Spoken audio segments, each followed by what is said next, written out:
ya. Sekian. Doain dia. Tuh di Tinder. Swipe left. Aku Rifanda. Biasa dipanggil Panda. Pekerjaannya di bidang industri musik kreatif. Halo, gue Rere. Gue TikToker. Ya. Gue politik. Tapi gue tahu kalau gue calon majikan kalian. Keren. Bener, lo gak salah. Bener. Lo gak salah. Halo semuanya, aku Katlea, panggil Kat aja nggak masalah. Saat ini gue kerja sebagai brand marketing di salah satu perusahaan F&B di Indonesia. Oke. Halo, gue Fakir Sanji. Sekarang aktif jadi salah satu anggota DPRD DKI Dapil 7 Jakarta Selatan dari Partai PAN, Partai Antis Nasional. Oh, benar. Pan. Oh, berarti jangan manggil gue Pan kali ya? Iya kan? Gak gini. Halo, gue Najmi Nazarbani, caleg dari PKB, Partai Poncone Baswedan. Oh, oke. Masuk ya. Masuk. Dapil Jaksel juga, cuma berbeda dengan senior gue di 5 kecamatan lainnya. Dapil 8 Jakarta Selatan, Mampang, Tebet, Pancoran, Pasar Minggu, Jagakarsa. Oh, oke. Dapil Ya dekat. ya mudah-mudahan. Masih kayak lu. Iya. Satu rumah berapa orang? Oh, Empat ya. oh, Pak. Berapa itu? Iya. Yang satu udah susah baca, ada peluang. Baru 11. Oke, nama gue Ahmad Wibi Wibawanto. Gue caleg DPRD DKI Jakarta, terus satu Jakarta Pusat dari Partai PDI Perjuangan. Yang ada moncong putihnya. Merdeka. Moncong Putri. DPRD semua. Nama kita dia satu kantor. Mas. Oh, semua DPRD? Iya. Wih, menu yang Oh. didambakan orang-orang nih. Baru di sini nih gue ketemu caleg dapat beginian. Gue udah jadi baru ada giniannya. Wow. Aduh, Oke, kita oke. menikmati appetizer Oke, dulu ya. thank you, Kita appetizer. nikmati Siap. appetizer ini. Oke. Tafsirkan sendiri. Siap. Oke. Waduh, sabar dulu. Bener. Ada appetizer pertama dari gue. Kan buat yang belum tahu nih, biasanya kayak gimana sih kita mencalonkan diri sebagai anggota legislatif? Terus biasanya cara penentuan anggotanya tuh gimana sih buat yang kita yang belum tahu? Mekanisme dulu ya. Iya. Mekanisme itu biasanya jadi caleg itu mendaftar harus lewat partai politik. Harus, karena partai politik itu secara undang-undang adalah kendaraan. Tapi beda-beda nih zaman sekarang. Ada yang memang harus jadi kader partai dulu, ada juga yang nggak harus. Kalau mau nyalek itu ada apa kayak harus bayar atau biasanya mereka tuh ngeliatnya dari mana kayak oh ternyata lo kompeten di bagian ini, oke gue akan terima lo sebagai anggota kita atau saya based on apa? Di sini kita terbuka aja sebetulnya. Oh gitu, berarti siapapun bebas. Itu pertama ya passion ya, tidak politik. Passion itu kan harus disalurkan pada pihak. Ya, ketika orang mau menawarkan diri sebagai caleg dan anggota partai, itu kan harus dilihat dulu kompetensinya. Hasil interview. Orang dilihat juga teknik proses seperti apa. Karena partai nggak mau beli kucing dalam karung. Memastikan bahwa petarung-petarungnya itu memang capable. Ya, dan juga punya influence terhadap elektoral, sehingga kalau partai sekedar mengisi kuota gitu ya, itu bukan partai yang siap menang, dan saya pastikan PKB bukan seperti itu ya. Sebenarnya terbuka untuk siapa saja. Tapi setelah kita mendapatkan kesempatan itu ada dulu tes. Ada tes, terus juga kita untuk yang apa tadi seperti Mas Nasmi bilang ada interview juga. Bener, tidak bisa beli kucing dalam karung. Dan juga harus minimal ikut sekolah partai, sekolah kaderisasi. Kan yang ini mau masuk banyak. Kan pas buka open Recruitment. ya open registration buat Ya, berregistrasi. kampanye itu yang daftar banyak, bisa Oh, 1.000, ratusan.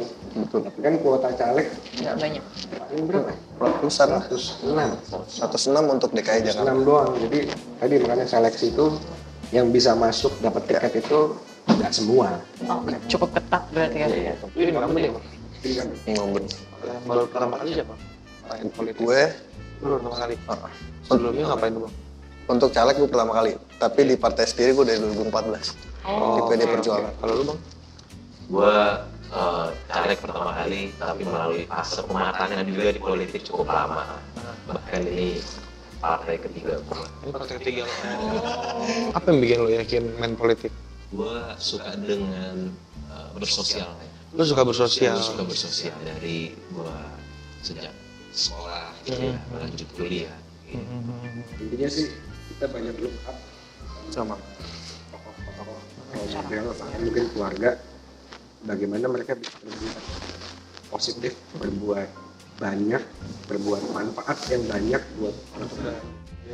Makanya kita paling ke expose. Tapi kan kalau emang dilihat dari background Bang Abang ini kan memang ada beberapa yang sudah terpapar oleh politik sejak lama gitu ya. Tapi kan kalau mungkin dari kita juga baru melek politik banget sekarang ini karena memang di umur yang emang udah Iya. fokusnya gitu ya. Nah, kalau misalnya buat teman-teman di luar sana kan banyak banget teman-teman gue juga yang masih belum mengerti sebetulnya pembagian dari legislatif sendiri, eksekutif, yudikatif gitu-gitu. Dan itulah mungkin kenapa skeptisme itu jadi ada gitu ya. Boleh tahu nggak sih kalau misalnya legislatif itu sebenarnya gimana sih bekerjanya kalau di pemerintahan? Apakah sebenarnya sulit daripada yang dikira orang? Itu kita juga bakal sih. Kalau dari sisi gue yang udah menjabat 5 tahun ya, ternyata tidak sesederhana itu memperjuangkan aspirasi dan hajat hidup orang banyak. Tidak sesederhana itu. Pokoknya kalau ada yang kurang, ada yang salah, yang dicaci maki, yang dikatain Lu. ya dewannya aja. Padahal yang eksekusi bukan kita. Kita kan cuma penyambung lidah masyarakat aja. Iya. Iya kan? Tapi kalau nggak beres, wah dewan yang begini nih, wah disumpah serapah gitu namanya. Contoh sesederhana gitu, masalah banjir. Oke. Itu tolong dibenerin gini segala macam. Sebagai pejabat publik kita menyampaikan kan, masukin suku ditangani, gitu. Tapi nggak bisa ditangani langsung dengan segala macam alasan. Iya, iya. Anggaran belum ada, ini belum masuk ke mekanisme musrenbang, apalah segala macam. Ada aja alasannya. Jadi kalau Lu yang kena. kita rakyat ngadunya ke kita. Karena apa? Mau ngadu langsung ke eksekutif kan kadang-kadang nggak tahu mau ngadu ke mana. Ada jarak. Dan kebanyakan mungkin Di garda depan lah ya sebenarnya. kebanyakan di mereka juga udah jadi semacam stigma. Ya paling ngomong doang, nggak di TL juga. Akhirnya ngadu ke kita. Ternyata kita sama aja. Iya. Ya, ada yang ditanganin banyak, kita appreciate banget. Tapi banyak juga yang nggak langsung. Jadi selama gua berkeliling di Jakarta Pusat, kebetulan juga kan karena orang tua gue juga di DPRD dan teman-teman gue juga banyak termasuk Andi di DPRD, jadi gue mengambil pengalaman senior-senior gue juga di DPRD. Jadi setiap 2 tahun gue selalu memberikan penjelasan kepada warga bahwa apa yang warga minta, aspirasi itu pasti butuh waktu. Gue selalu menyampaikan itu karena gue melihat juga kendala yang tadi Andi sampaikan bahwa ya karena kurangnya mungkin ada yang ke skip kali ya penjelasannya, kira mereka nungguin gue udah ngadu sama si anggota Dewan A tunggu berbulan-bulan nggak jadi orang gitu kan. Masyarakat udah tahu. Tahunya pokoknya ngadunya ke nggak mau tahu lah. Kira gue memberikan penjelasan supaya karena menurut gue tidak semua dewan seperti itu. Semuanya pasti paham tupoksinya seperti apa.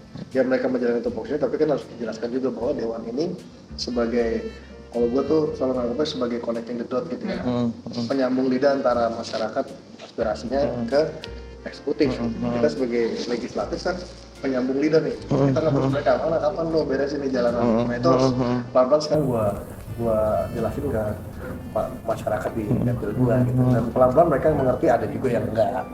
Mereka justru gitulah, pokoknya saya udah 2 bulan mas gini. Akhirnya kita gue pelan-pelan gue jelaskan gitu, karena dengan keterbatasan gue belum menjadi anggota dewan pun gue kan nggak bisa juga berbicara yang lebih dari itu gitu loh. Jadi gue menjelaskan secara ya bahasa yang bisa mereka pahami, Diterima ya. mudah untuk diterima mereka, bahwa setiap pengajuan pasti butuh waktu.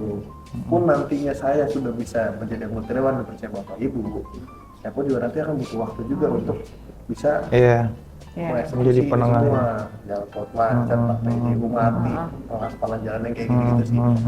Sorry dikit, masyarakat tuh kadang-kadang kan masih sulit membedakan antara fungsi Eksekutor, legislatif, judikatif gitu ya. Ya beruntung bagi mereka yang mengenyam pendidikan di bidang politik gitu ya. Gue termasuk ketika gue S1 gue Public Policy Management, S2 di UI ilmu politik. Jadi paham tuh mekanismenya, bahwa tadi yang ada di lapangan atau di proses real itu memang seperti itu dalam teori juga gitu ya. Ada agenda setting dulu, habis itu decision makingnya, habis itu policy implementationnya, habis itu baru evaluasinya. Nah masyarakat tuh kadang-kadang bingung nih, ini tupoksinya siapa nih? Karena anggota dewan itu memang fungsinya itu kan pengawasan, controlling gitu. Jadi mungkin ya kami bukan dalam tempatnya memaparkan visi misi program kerja, itu tempatnya kepala daerah gitu kan. Kalau Jakarta kita punya gubernur, wakil gubernur, pun di bawahnya itu banyak turunan dinas-dinas ya, ada dinas lingkungan, dinas perhubungan, sosial, pendidikan, macam-macam. Sehingga tempat kami itu memang dalam posisi memastikan program yang ada itu dirasain sama masyarakat.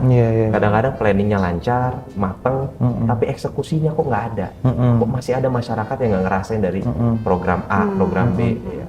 Itulah Betul, kehadiran iya, betul, connecting the dots-nya itu yang menjadi penting bagi PNN ya. BNN. Bagian nunjuk-nunjuk. Ini belum nih bagiannya. Ada, berarti dari semua masalah yang ada di BNN ya, bagian nunjuk-nunjuk. Nah, itu pasti kayak, ini nyuruh siapa. Nah, itu kan itu pasti ada koordinasi di grup WhatsApp. Ya. Ini grup WhatsApp kalian itu biasanya isinya apa sih? Apakah hanya share yang kocak atau kayak semangat pagi dari ini apa hari ini? Biasanya ya kan, biasanya kayak ngirim-ngirim foto. Nah, biasanya itu isinya apa sih, ngomongin apa itu biasanya? Kalau gue belum pernah masuk ke grup WhatsApp anggota dewan. Belum pernah masuk grup kan WhatsApp ini. caleg. Cuma Bang Maras doang. Kalau ada grup WhatsApp antara anggota dewan gitu sama PNS dari kantor dewan gitu ada. Isinya lebih normatif sih. Oh iya, kayak grup kerja ya. Ingetin jadwal ada rapat. Emoji gini. Emoji bawahan. Terus Emoji atasan gini. semua saling ngirim poster festive season gitu. Selamat Hari Raya Idul Fitri semua. Oh iya. Dengan template yang sama. Semuanya pakai foto gini. Kayak grup kantor lah ya. Iya. Ya lebih normatif sih, tapi isinya hanya jalur komunikasi aja. Tapi nggak pernah di-mute kan grupnya, Bang? Enggak. Apa kalau kita sistem sendiri pakai? Kan suka gitu kalau. Yang bisa ngechat dia doang ya. Biasanya ada settingan gitu ya. Terus udah bilang sepi-sepi aja nih. Lalu doang bisa ngechat ya. Iya. Kalau nggak ada masalah kayak kurang gitu ya. Nggak ada berarti ada yang salah. Paling dia sama grup konstituen aja.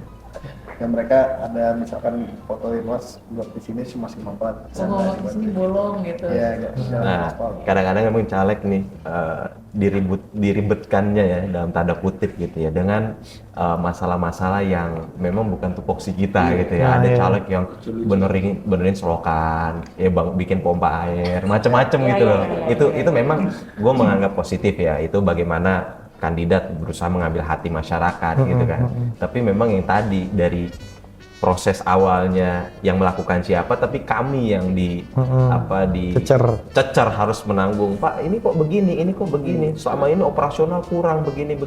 Nah, Kalau udah bener ngambilin Google foto lama, Pak ini kok bener. Makanya konsekuensinya jadi caleg itu cuma Foto dua. watermark. Foto yang itu watermarknya dua. Foto lama, foto lama. Watermarknya di bawah.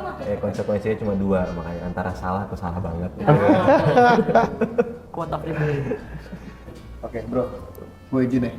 Keren banget nih. Wow. Nggak bisa kalau kita nggak berangkat, nggak kita yang ngadep langsung, udah bisa panjang urusan. Wah, berarti tuannya juragan ya, bukan masyarakat ya. Tuannya rakyat. Thank you Bang ya, hati ya. Satu kursi jadi kosong nih. Bisa diperjualbelikan nggak nih? Hati-hati ya Bang. Bro, makasih ya. Thank you, sorry ya. Thank you. Oke. Lu dari kecil udah terpapar politik, udah kayak keluarga nggak kaget ya kalau lu bakal nyalek gitu ya? Udah di bahkan udah di kader mungkin ya.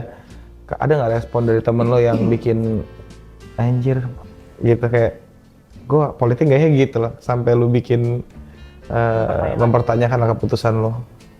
Kalau gua pribadi sih udah ada cita-cita juga ngelihat yang pengen nerusin lah di jalan orang tua gitu ya. Tapi itu dari keluarga gua. Kalau dari keluarga bini gua kan nggak ngerti kan kayak gitu. Ya ini juga kaget juga kalau pas masuk politik. Oh iya dia kerjanya sampai malam ya. Oh, iya. Bukan kerja sih, kita turun ke masyarakat tuh nggak ada jamnya. Jam pagi kita udah bisa ada acara, sampai malam juga masih disuruh nongkrong, gitu. Disuruh dengerin cerita, macam-macam lah. Kan kita nih orang-orang awam ya. Kalau ngelihat banyak banget baliho, terus kemudian abang-abang sekalian turun ke rakyat dan lainnya. Kadang tuh penasaran juga gitu, investasinya gitu loh, kayak wah berapa yang dikeluarkan, biayanya, koceknya. Habis berapa? Soalnya kadang untuk orang-orang awam kayak gue gitu ya, terutama gue mikir kayak aku nggak bakal mungkin lah nyalonin politik orang gue nggak punya duit gitu, ibaratnya kayak gitu. Angkatan kita. Iya. Gimana ya per bulan aja berapa? Iya, karena harus berapa yang ngeluarinnya? bener mikirnya udah kayak orang yang nyalonin politik pasti kaya-kaya nih, nggak mungkin lah kecil gitu kan. Nah, tapi itu gimana kalau kalian? Ya memang tadi balik lagi soal background juga ya. Memang keluarga dari politik sehingga mereka dalam posisi yang mungkin tidak terkejut bahwa anaknya akan terjun juga di bidang politik gitu ya. Ya doa kami ya tentu menjadi penerus yang baik lah.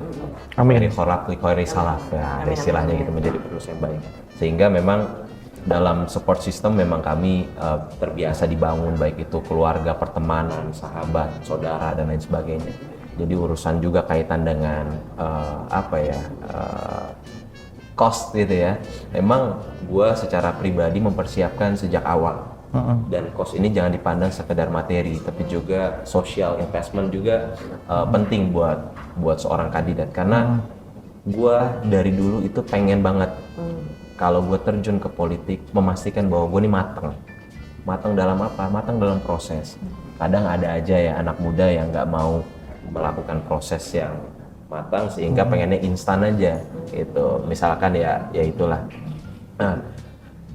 Jadi dalam pematangan proses itu Sejauh ini lo udah habis berapa Bang? Sejauh ini lo udah habis berapa? Sebut aja angkanya, jangan malu-malu. Iya. Pak Ganjar. Aduh. Kalau lu berat kasih tahu nilainya, please bocorin berapa gaji lo 5 tahun.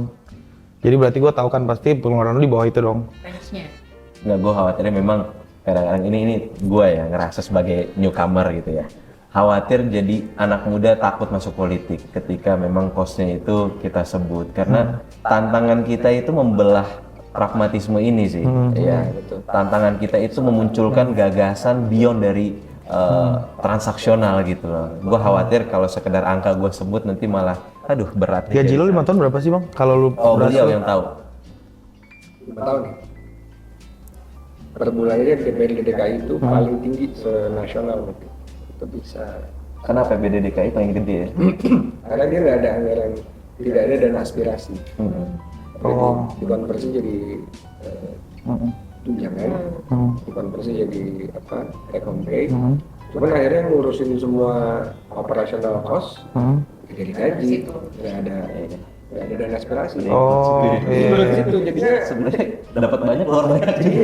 selama menjabat ya. Iya. Per bulannya bisa 100 juta. 100 juta ya. Kayak gitu. 12. Kayak 12 harus. 6 ya. Untuk kotor lah, kotor. Tapi yang keluar itu Tapi kan lu keluar juga selama menjabat ya. belum potong partai. Karena ada kontribusi ke partai. Gede partai. Gede. Apalagi partai lu. Tapi kayaknya oke lah, cuma buat gue pribadi itu memang harus ada kontribusi ke partai. Mirip angkanya DPR juga ya, DPR. DPR lebih ya.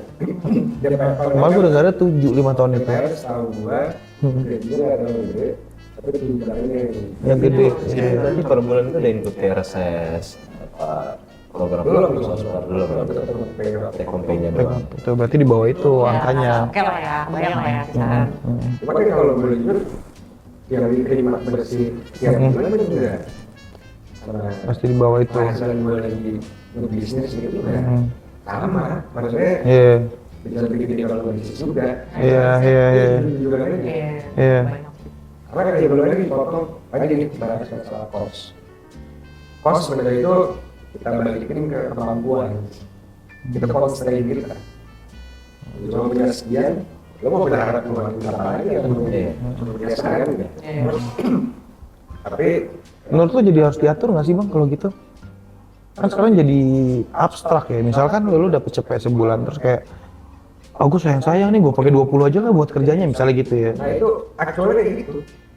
Nah ada juga yang pelit banget misalkan. Aku 5 juta aja nih per bulan gitu. Jadi nggak ada yang pakai mainnya etik jadinya ya atau gimana? Ya, mungkin itu bagian dari strategi loh. Tahan, tabung aja kan buat 5 tahun. Tapi kalau secara hukum itu hak lu semua 100. Ya hak. Lu ngomong nggak pakai juga nggak apa-apa, lu nggak dosa kan? Misalkan iya. Cuma kan begini, korelasinya seberapa banyak lu giving back to society. Lu ada investasi sosial lain. Iya. Ya jadinya jatuhnya ya Kan orangnya kan ada Iya. juga. Etik jadi ya kesadarannya. Walaupun Etik ya. Etik. Penting ya etik. walaupun jadi Tergantung kepentingan juga sih. Gimana? waduh, Udah mulai main course nih. main course daging. Nah. Ini dibuka apa gimana nih koran yang dibaca? dipotong kan. Oh. Tadi balik ke masalah kos. Masalah kos. Dasmu. Wah, penting das. Dari semua budget yang udah dikeluarin, budget segala macam yang kayak pengorbanan, Wah. Luangnya Teti mas ini bisa terjadi kebocoran takutnya. Sayang sumber dayanya. dari semua kos yang udah dikeluarin, dari segala macam kayak pengorbanan, berarti itu harus dari uang itu sendiri buat yang lain, bayar yang lain. Thank you. Nah pasti kan itu bikin kayak expense kayak balik segala macam udah ngeluarin, tapi ternyata gagal, ternyata nggak menang lah. Pasti kan mentally breakdown. Kita juga pasti kayak mau tadi lo bilang kita sebagai ini harus punya mental yang kuat, nggak boleh bagus segala macam. Tapi kan again kita balik lagi, kita semua manusia pasti punya mental yang nggak sekuat itu. Iya, betul. Pasti kita butuh hal yang kayak wah ini kayaknya gue perlu menangani mental gue. Banyak kejadian yang udah sampai RSUD. RSJ-nya kan udah nyiapin kan khusus caleg kalah. Bikin kayak buat caleg-caleg yang gagal, kalian bisa mengevaluasi kayak diri, oh harus ikut terapi ini, kejiwaan, even physically, mentally. Menurut kalian gimana? Dengan segala hal yang terjadi setelah itu kalau misalnya kalian gagal? Itu kenapa pentingnya sejak awal ya, terutama support system yang memang ada di diri gua gitu ya. Misalkan tadi bicara soal background keluarga nih di politik, selalu mengingatkan ke gua bahwa masuk politik harus ditata niatnya, ditata tujuannya, sehingga sejak awal memang gua sudah dipaksa, ditempa untuk mengatur diri sejak awal, memantaskan diri, ya, memposisikan diri, sehingga kita nggak begitu berekspektasi pada hal-hal yang sangat besar ketika kita, misalkan ya kita bicara soal feedback tadi, ngomongin soal gaji, kita keluar berapa, kita nanti bakal dapat berapa ya. Kalau kita hitung-hitung kayak gitu nggak ketemu rumusnya. Sehingga memang gue ya merasa ya, orang yang masuk politik itu penting ketika memang niatnya dia untuk mengabdikan diri, gitu. Bukan untuk cari untung. Kalau memang tujuannya sejak awal itu, menurut gue nggak akan ada terjadi caleg itu sakit jiwa, ya. Iya. Karena memang perjalanannya bukan perjalanan fisik doang. Mungkin iya, perjalanan fisik dari pagi ke pagi. Gua itu satu hari bisa 10 pertemuan. Mungkin Bang Doi lebih kali ya. Dan itu skalanya satu pertemuan bisa ratusan orang. Jadi gue bisa melihat ratusan atau ribuan pasang mata dalam satu hari, berinteraksi dengan mereka. Mereka menyampaikan kepentingannya apa. Itu gue baru jadi caleg loh. Satu hari bisa 10 pertemuan dari pagi, kadang berangkat subuh jamaah gitu ya, subuh gabungan, habis itu malam itu masih ada pertemuan-pertemuan lain sebagainya. Sehingga memang secara fisik tertatih-tatih, capek, tapi mental itu yang menguatkan nih ya.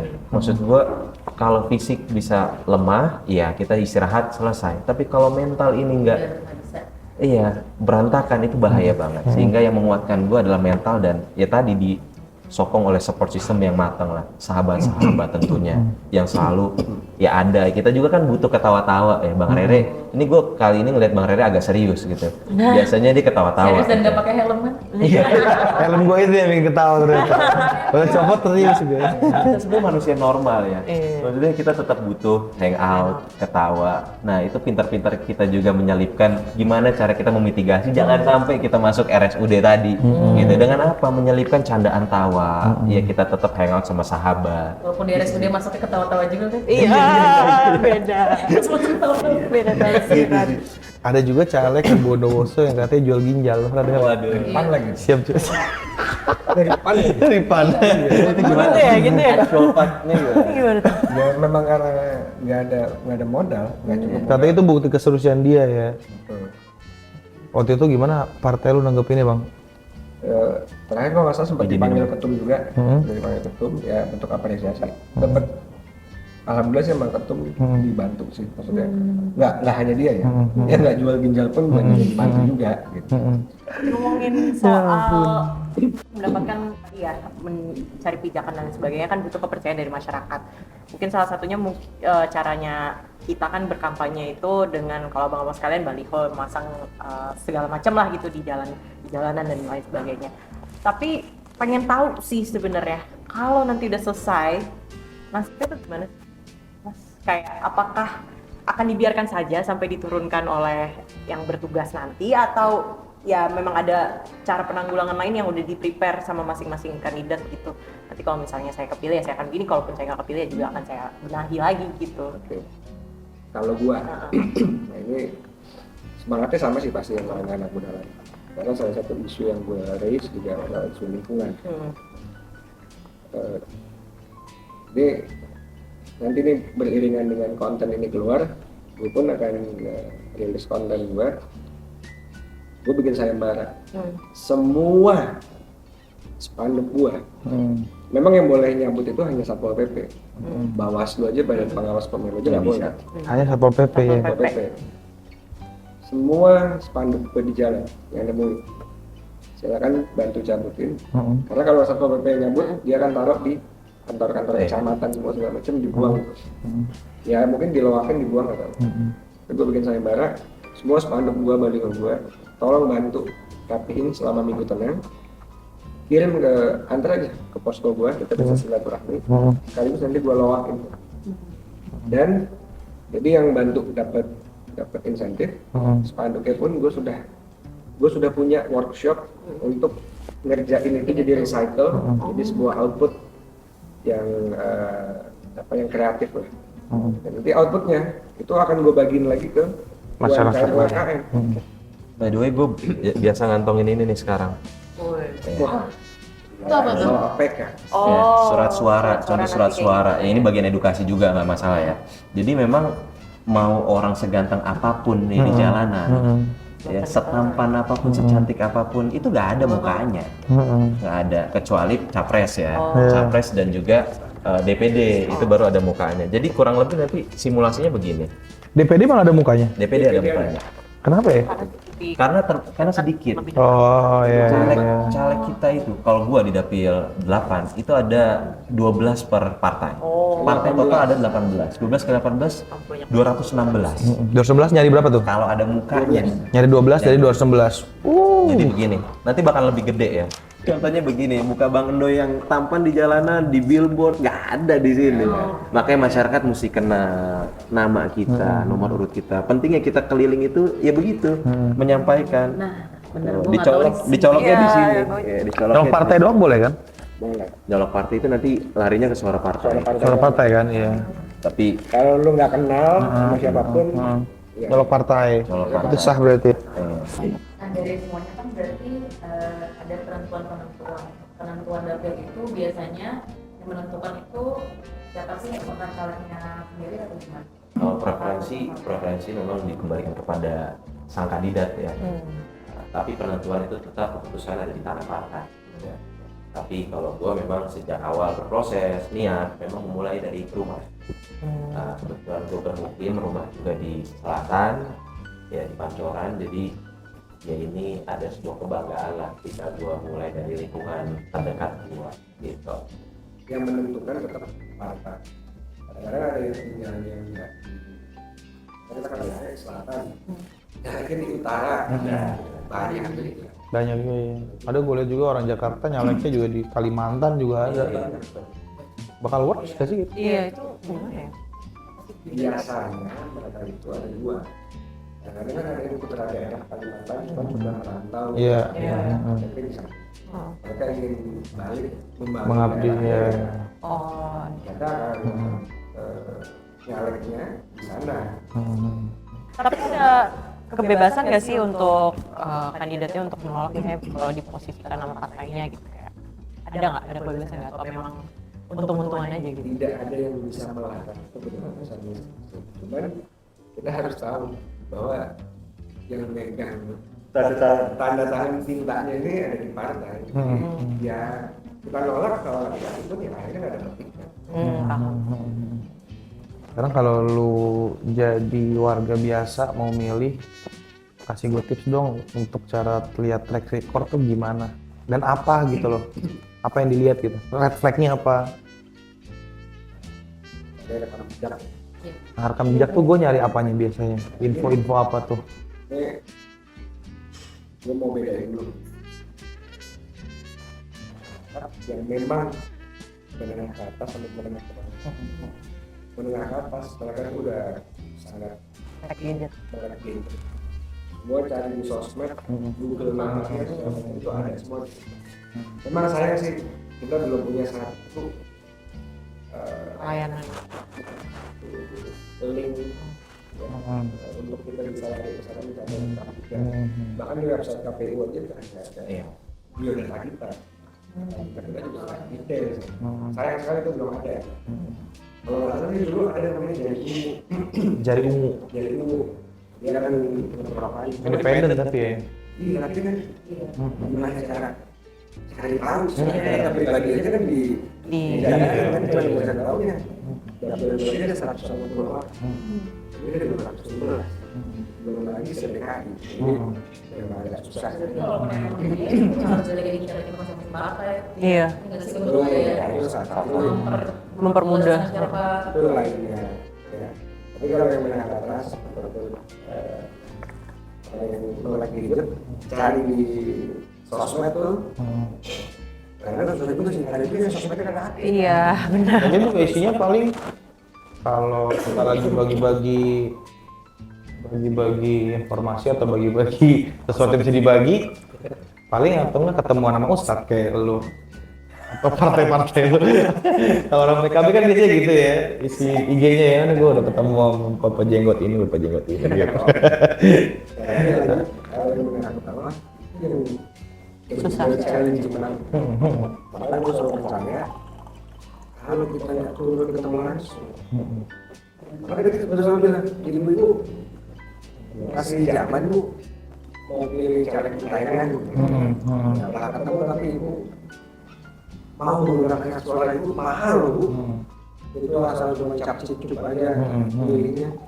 Jadi jangan lagi minimal.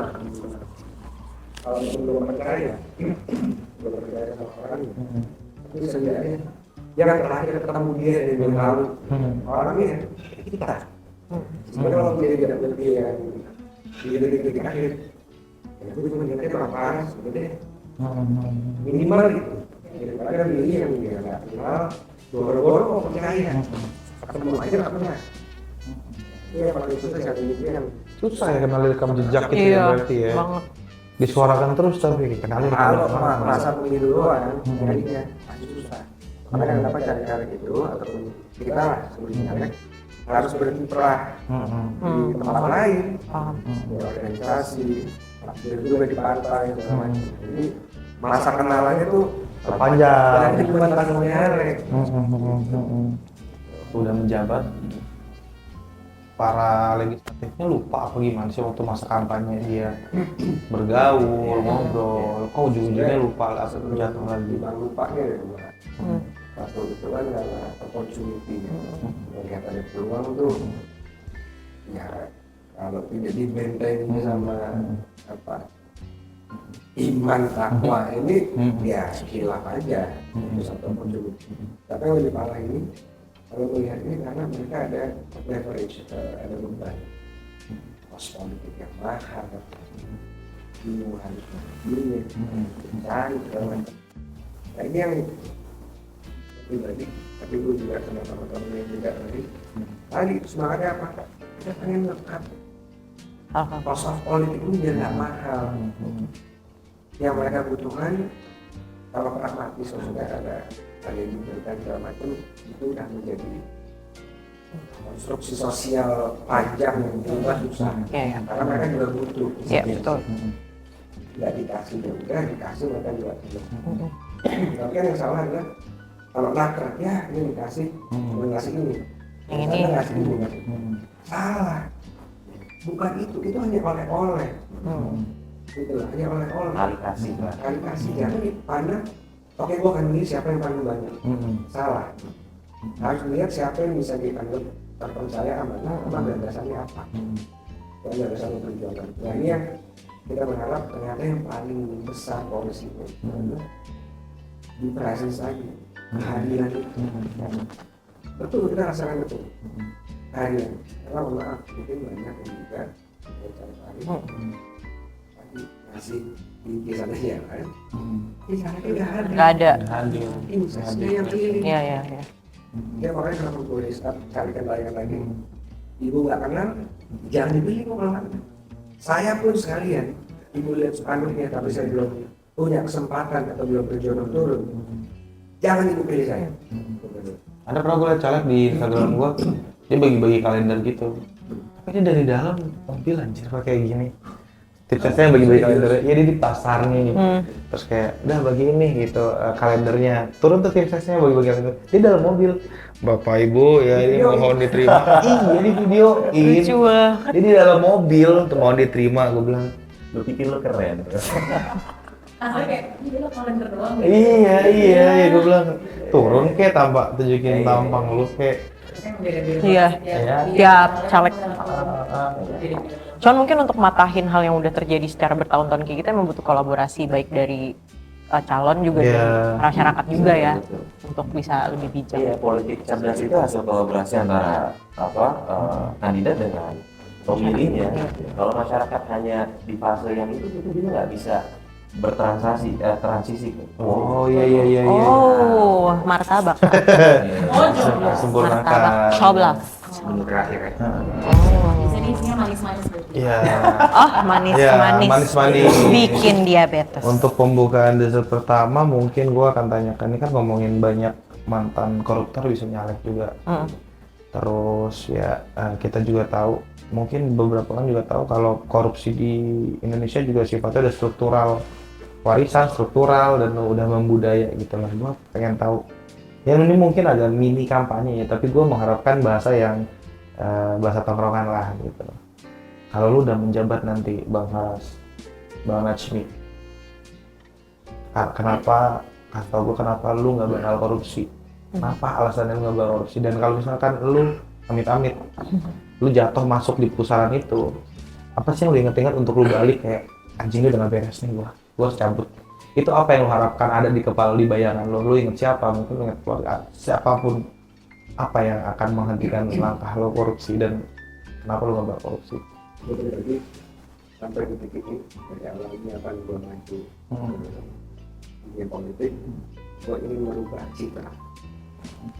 Supaya buat anak-anak muda zaman gue itu ya politik itu kotor, politik itu kasar, politik itu korup segala macam itu.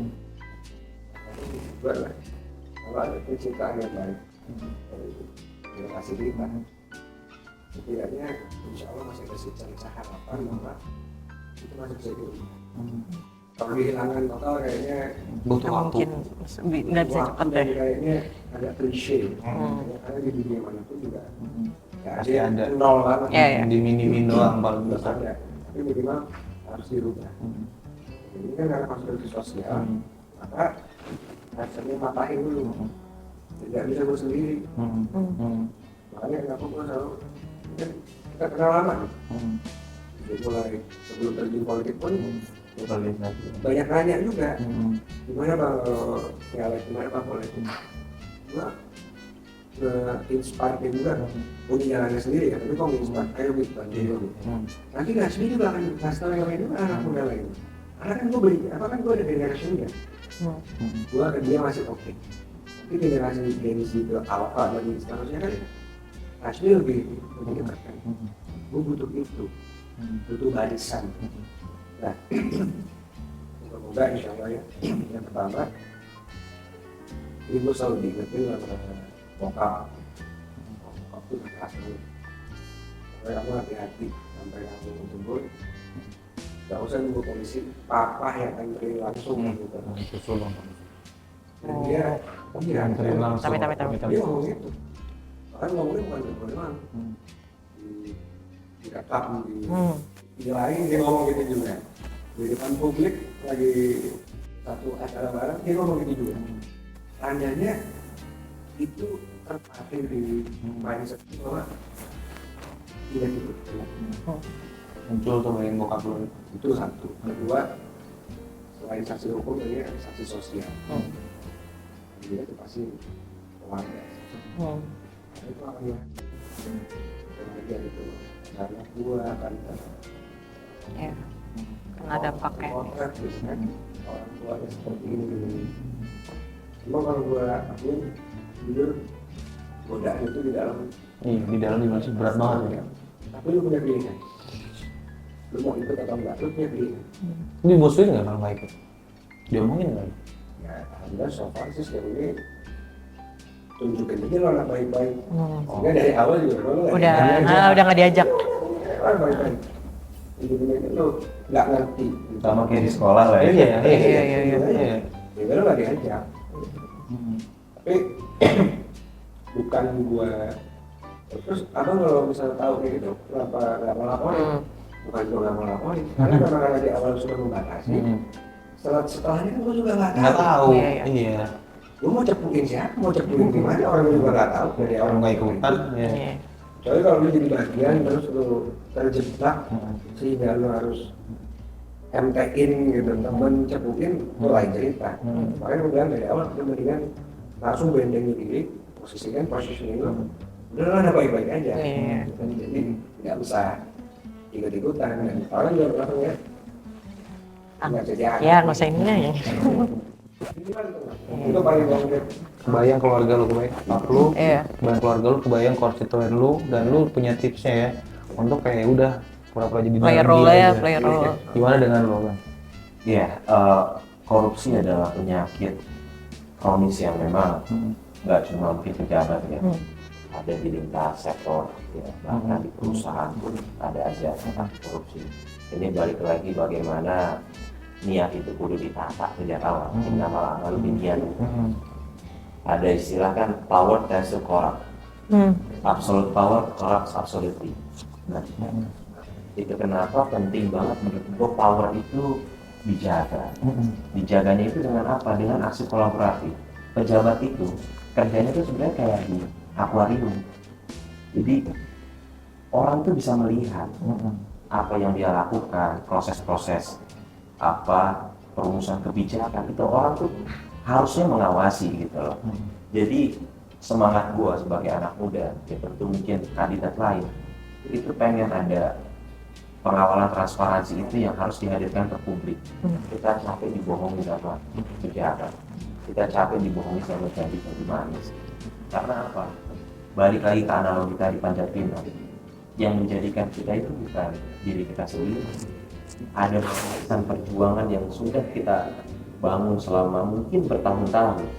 Ya kalau gua tidak hanya emak-emak, anak muda juga banyak berkumpul. Halayak ulama selalu nyata-nyata. Apa jadinya kalau gue sampai melihat mereka mau ditaruh di mana? Janji manis anti korupsi ya. Meja ini jadi Saksi bisu. meja ini jadi Bahkan video ini gua terima komitmen lo Iya. tidak korupsi. Mungkin paku ini jadi lambang komitmen lo ya. Kalau misalkan ntar lo mau tanda tangan apa gitu yang nggak beres, tiba-tiba ada di sudut meja ada paku gitu. Paku lo ingat hari ini. Lo hari ini lo ngomong sama gua. Semoga lo banyak menemui paku-paku itu yang akan menghalangi lo korupsi. Amin. Ya. Amin. Oke, kan dari segala macam hal yang tadi udah kalian jelaskan, peran anggota legislatif itu kan sebenarnya penting ya. Misalnya kayak tanggung jawab kalian itu juga besar. Tapi seringkali kalau di pemilu gini tuh kayak publik tuh selalu fokusnya ke capres sama cawapres. Ya kan sampai bilang siapapun yang nanti nyalek pun kayak ya udah kita siapapun yang jadi cawapres itu juga akan berjuang sendiri. Oh iya ada tuh kayak gitu. Jadi kalian itu menurut kalian itu gimana? Kalau secara makna ya memang pada aktualnya ya memang semua akan berusaha masing-masing juga sendiri memang betul. Tapi hubungannya antara legislatif terhadap hidup masyarakat banyak adalah mereka mau berusaha untuk kehidupan masing-masing itu mau lebih mudah atau lebih susah. Legislatif itu harus memastikan bahwa program-program yang disediakan oleh eksekutif itu negara hadir di tengah-tengah masyarakat untuk memberikan kemudahan-kemudahan dalam bentuk fasilitas dan program. Kalau untuk masing-masing ya tetap harus masing-masing, nggak mungkin semua dikasih. Harus terusan kan. Tapi kalau kita mengabaikan pemilihan legislatif, saat nanti ada kesulitan kita butuh bantuan, bahasanya kalau bahasa gue, kita tetap butuh orang dalam bro. Oh, ya. Butuh orang dalam itu di legislatif ini apa? Orang yang bisa diakses. Semua segalanya lebih cepat, lebih mudah kalau ada orang dalam. Maka gue selalu sampaikan juga ke keluarga gue, Bapak Ibu jadikan saya orang dalamnya Bapak Ibu semua. Yang bisa dikontak, Ibu nggak bisa mengontak kepala dinas. Saya jadi orang dalam tuh. Ibu punya orang dalamnya sekarang. Ibu kontak saya, lapor ke saya yang terusin. Saya yang kontakin segala macam biar cepat di tangan. Kayak gitu. Nah, sekarang hadir di sini mau mempersulit keadaan atau urusan jalan itu tetap harus masing-masing. Iya. Jadi itu udah bisa jadi kalian ordal kita.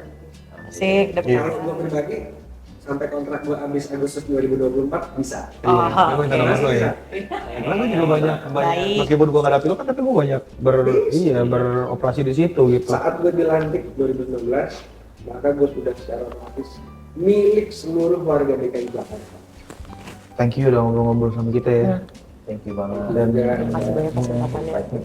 Thank you banget. Karena penting sih ya, maksudnya terutama berkaca dari diri sendiri, banyak juga yang seumuran gue tuh lumayan masih skeptis sama segala perihal politik dan lain sebagainya. Jadi dengan adanya bisa ngobrol langsung, itu tuh bikin jadi kita lebih terbuka lah kacamatanya, dan hopefully juga orang-orang yang nanti menyaksikan video ini juga bisa lebih mengerti. Di podcast YouTube ya. YouTube Ya, gitu. apalagi sekarang ada beberapa mungkin di generasi yang mungkin yang baru juga kayak akhirnya kayak, atau mungkin ada beberapa generasi yang kayak ngerasa kayaknya gue golput aja deh. Nah, itu Ya, tuh. karena gue nggak tahu pilih siapa dengan kayak, apalagi dengan pemilihan yang sekarang kayak semuanya jadi bikin bingung, semuanya jadi bikin kayak ini kayak gue nggak yakin gue mau milih siapa gitu. Betul. Jadi kayak lebih milih gue golput aja. Gue pengen ngajak kayak gini sih. Emang tadi balik lagi ya soal nasib nggak sepenuhnya bisa ditentukan oleh seorang anggota dewan. Ya, anggota dewan nggak semerta-merta mudah untuk mengubah nasib seseorang. Nasib itu kan kadang-kadang orang bilang ditentukan oleh 3 hal. Yang pertama tanda tangan, yang kedua buah tangan, yang ketiga garis tangan. Jadi tanda tangan itu mungkin yang tadi seperti kita bahas ya, kaitannya dengan regulasi kebijakan itu sangat dekat. Anggota dewan itu punya hak untuk memutuskan sesuatu dan langsung terjadi dampaknya ke masyarakat. Jadi gue sebagai anak muda tentu pengen ngajak lah semua pun yang nonton nanti, nggak cuma kita harus konsen terhadap eksekutif, presiden, tapi juga legislatif. Bicara soal tadi yang kita bahas soal cacat-cacat buruk ya, korupsi dan lain sebagainya. Ayo anak-anak muda kita tata niat kita.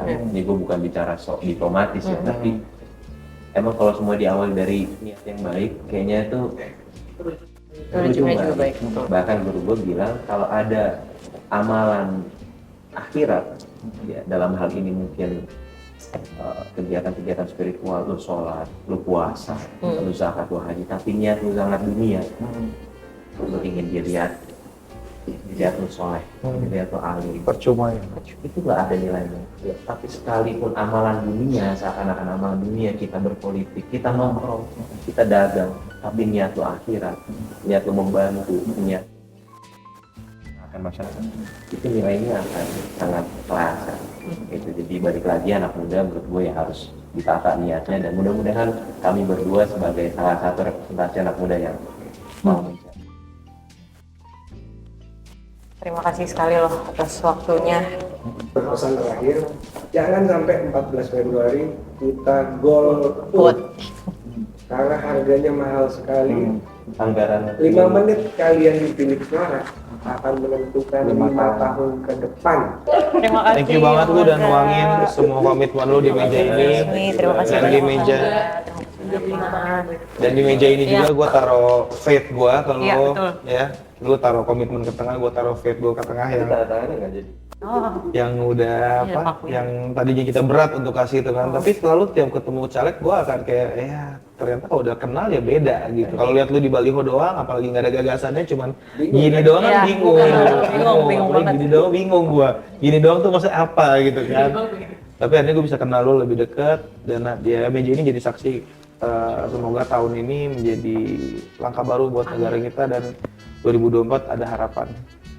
Harapan, amin. Let's cheers buat negara kita. Amin. Thank you. Keren ya, keren.